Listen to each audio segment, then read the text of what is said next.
This Is Us, Explained. Season 2 of This Is Us is a season about what gets buried. Jack Pearson, devoted father, recovering alcoholic, died in a house fire years before the show begins. Season 1 established that fact.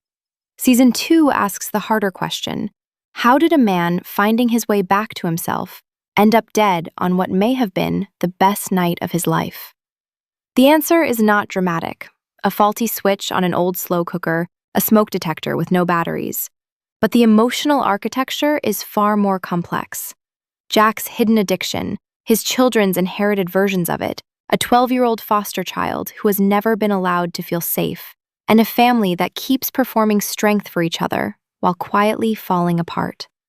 Season 2 is the season the performance stops. Jack Pearson, refusing sheets for the guest bed at his best friend's house. In his own mind, he is not a long-term guest. That image opens the season. Then the show cuts forward to Rebecca at the ruins of their burned house, screaming, Jack's possessions beside her. It plants the devastation before it has earned a single frame of it. You spend the next 13 hours watching a marriage rebuild while knowing where it ends.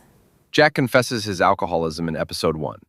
Hidden for years, believed he had it controlled, wrong. Rebecca refuses to let him carry it alone. She says in a few months, everything will be back to normal. That promise against that burned house is grief in advance. Right. The show's architecture from the opening frame. These people will keep reaching for each other even when it costs everything. The rebuilding is genuine. AA meetings, small confessions. He admits he borrowed money from his father to buy their house. He says there is more buried still. And there is. Stanley Pearson is dying of cirrhosis, alcoholism further along. Stanley to Jack to Kevin. Rebecca delivers to Stanley the accounting Jack will never give himself. That scene is brutal precisely because it is so quiet. And then there is Kevin, the season's most carefully laid slow burn. He re-injures his old football knee and takes legitimate painkillers. By episode 8, he is in a Pittsburgh hotel room under a Do Not Disturb sign, confused about what day it is. Accepts an alumni award, the crowd cheering every honest thing as humility. Steals a prescription pad. At the pharmacy, Jack's pendant is missing. Jack wore that pendant the day Kevin was born, gave it to him at 17, and told him directly he had always been his purpose. Kevin abandons the drugs the moment it's gone. Because the pendant was what the drugs were always about. Not relief, proof that he mattered to his father. 2 episodes later, he drives drunk to Randall's with his niece Tess, hidden in the back seat. Gets arrested. The therapy session is the reckoning. Kevin names his addiction, the inherited line, and the fifth wheel. Kate had Jack's bond, Randall had Rebecca's. He had neither. Rebecca breaks. She admits Randall was easier to love. Didn't pull away, wasn't sullen. Everyone in that room catching up to 30 years of that. Kevin says he hopes he and Rebecca had real moments together. He isn't sure. I want to push back on the framing. She told the other two to be just like Kevin their whole childhoods. She believed his performance of confidence. He built that wall himself. But doesn't that ignore the cost? She stopped looking. That's the damage. Not malice, not even neglect. Just a mother who took her son's strength at face value. Yeah, fair. And what Kevin's recovery actually asks of him is to stop performing that strength and let the family see what's underneath. The wall eventually comes down. At Kate's wedding, Kevin names his DUI and his rehab publicly for the first time. He invokes Kate's own grief metaphor about holding everything in rather than exhaling. He leads the whole family in a collective release. That exhale is what the season has been building toward since episode 1. Super Bowl Sunday, 1998. Jack gets the family out through smoke, goes back inside for Kate's dog, survives. At the hospital, he is alert, joking with the doctor. He declines pain medication because he is in recovery. Rebecca steps out briefly. The doctor finds her in the hallway. Cardiac arrest, smoke inhalation. She is still holding something from the vending machine when he tells her, and processes the words a beat after they land. She composes herself, tells Miguel to hold it together or take a walk, and goes to tell the children. That composure defines Rebecca for the next 2 decades. No dramatic failure. Jack went to bed without turning off a neighbor's secondhand slow cooker. Faulty switch. No smoke detector batteries because they forgot weeks earlier. 2 oversights. And the timing is what makes it tragedy rather than punishment. He died on the best night he had had in years. That evening, he and Rebecca agreed to build big 3 homes. He went to bed on hope. Kate's arc is inseparable from that guilt. She is secretly pregnant by episode 4, walling off hope because hope feels like target practice. She miscarries at 10 weeks. You can wall off hope. Grief waits and detonates somewhere worse. The grief becomes binge eating, hidden from Toby for weeks. She confesses before he can ask. She keeps choosing to name things. The Kate-Rebecca thread finally resolves before the wedding. Kate tells her mother she has never been in her way. She is her way. Wants to sing like her, be a mother like her. Rebecca nearly falls apart before the ceremony even starts. Harder than it sounds, Kate is handing Rebecca something she didn't know she had been waiting for. That's someone who has moved through grief. Now Randall and Deja. He enters the season wanting to adopt a newborn, rerunning his own origin story. Beth redirects him toward an older child who truly needs them.